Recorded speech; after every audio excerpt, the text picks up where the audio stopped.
ಇನ್ನು ಕರ್ಕಟಕ ರಾಶಿಯವರಿಗೆ 11ನೇ ಮನೆಗೆ ಲಾಭ ಸ್ಥಾನಕ್ಕೆ ಬರ್ತಾ ಇದ್ದಾನೆ ಗುರು. ಆಯಸ್ತೆ ಧನಿಕಃ ಅಭಯ ಅಲ್ಪತನಯ ಅಂತ ಹೇಳಿದೆ. ತುಂಬ ಶುಭ ಫಲಗಳನ್ನು ಹೇಳುತ್ತೆ. 11ನೇ ಮನೆ ಅಂತಂದರೆ ಅದು ಗುರುಬಲ. ಹೀಗಾಗಿ ಎಷ್ಟು ದಿವಸ ನಿಮಗೆ ಗುರುಬಲ ಇರಲಿಲ್ವಲ್ಲ, ಈಗ ಶುರುವಾಗಿದೆ ನಿಮಗೆ ಗುರುಬಲ. ನಿಮ್ಮ ಮನೆಯಲ್ಲೂ ಕೂಡ ಒಂದು ಮಂಗಳ ಕಾರ್ಯಗಳಾಗ್ತಕ್ಕಂಥದ್ದು, ಶುಭ ಕಾರ್ಯಗಳಿಗೆ ಒಂದು ಚಾಲನೆ ಸಿಗ್ತಕ್ಕಂಥದ್ದು, ವ್ಯವಹಾರಗಳಲ್ಲಿ ಲಾಭ ಕಾಣ್ತಕ್ಕಂಥದ್ದು. ಭಾಗ್ಯಾಧಿಪತಿ ಲಾಭಕ್ಕೆ ಬಂದರೆ ಅದೃಷ್ಟ ಕೈ ಹಿಡಿದು ನಡೆಸೋದು ಅಷ್ಟೇ ಅಲ್ಲ, ಗುರಿಯನ್ನು ತೋರಿಸುತ್ತೆ. ಎಲ್ಲಿಗೆ ಹೋಗಬೇಕು, ಬರೀ ನಡೆದ್ರೆ ಸಾಲದು, ಈ ಗುರಿ ಇಲ್ಲದೆ ಇದ್ದರೆ ಕಷ್ಟ. ಹೀಗಾಗಿ ಗುರಿಯನ್ನು ತೋರಿಸಿ ನಿಮಗೆ ಸುಸೂತ್ರವಾಗಿ ನಿಮ್ಮ ಶುಭ ಫಲವನ್ನು ತಂದುಕೊಡುತ್ತೆ. ಅಂಥ ಒಂದು ಉತ್ತಮವಾದಂಥ ಫಲಗಳನ್ನು ಗುರು ತಂದುಕೊಡ್ತಾ ಇದ್ದಾನೆ ನಿಮ್ಮ ರಾಶಿಗೆ. ಹೀಗಾಗಿ ಕರ್ಕಟಕ ರಾಶಿಯು ನಿರಾಳವಾಗಿ ನಿಶ್ಚಿಂತೆಯಿಂದ ಈ ವರ್ಷ ಇರಬಹುದು. ಮುಖ್ಯವಾಗಿ ಧನಿಕರಾಗ್ತೀರ. ನೀವು ಮಾಡ್ತಕ್ಕಂಥ ವ್ಯಾಪಾರ ಅದಕ್ಕೆ ಹೆಚ್ಚಿನ ಲಾಭ ಬರ್ತಕ್ಕಂಥದ್ದು, ಇನ್ಯಾರ್ದೋ ಮಾರ್ಗದರ್ಶನ ಸಿಗುತ್ತೆ. ಎಷ್ಟು ದಿವಸ ನೀವು ಒಬ್ಬರೇ ಹೋಗ್ತಾ ಇದ್ವಲ್ಲ, ಈಗ ನೀನು ಹೋಗ್ತಾ ಇರೋದಾದ್ರೆ ಸ್ವಲ್ಪ ತಿದ್ದುಕೋ, ಇನ್ನೂ ಸ್ವಲ್ಪ ಹೆಚ್ಚಿನ ಸಂಪಾದನೆ ಆಗುತ್ತೆ ಅಂತ ಯಾರು ಮಾರ್ಗದರ್ಶನ ಮಾಡ್ತಾರೆ.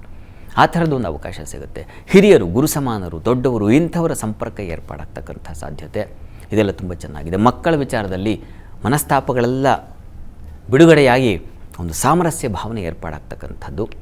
ಶುಭ ಕಾರ್ಯಗಳಲ್ಲಿ ನೀವು ಭಾಗಿಯಾಗ್ತಕ್ಕಂಥದ್ದು, ಸತ್ಕಾರ್ಯಗಳನ್ನು ಮಾಡೋಣ, ಉದಾರತೆ ಬರ್ತಕ್ಕಂಥದ್ದು, ದೇವರು, ಗುರುಗಳು ಇಂಥವ್ರಲ್ಲಿ ಗೌರವ ಹೆಚ್ಚಾಗ್ತಕ್ಕಂಥದ್ದು. ಅಂಥ ಕಾರ್ಯಗಳಲ್ಲಿ ನೀವು ತೊಡಗಿದಾಗ ಸಹಜವಾಗಿಯೂ ಕುಟುಂಬವೂ ಅಂಥ ಕಡೆ ಸಾಗುತ್ತೆ. ತನ್ಮೂಲಕ ಕುಟುಂಬ ಸುಕ್ಷೇಮವಾಗಿರುತ್ತೆ.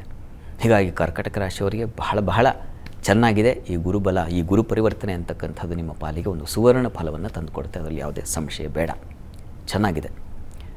ನೀವು ಪ್ರಾರ್ಥನೆಗೆ ನೋಡಿ, ವಸ್ತುತಃ ಚಂದ್ರನ ಪ್ರಾರ್ಥನೆ ಮಾಡಿ. ಯಾಕೆಂದರೆ ನಿಮ್ಮ ರಾಶಿಯಾಧಿಪತಿ 15 ದಿನ ಚೆನ್ನಾಗಿರ್ತಾನೆ, 15 ದಿನ ಸ್ವಲ್ಪ ವೀಕ್ ಆಗಿರ್ತಾನೆ.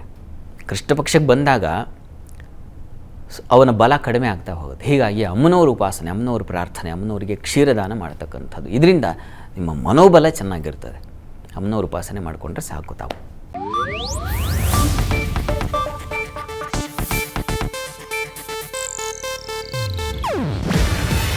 ಇದು ಏಷ್ಯಾನೆಟ್ ನ್ಯೂಸ್ ನೆಟ್ವರ್ಕ್ ಪ್ರಸ್ತುತಿ.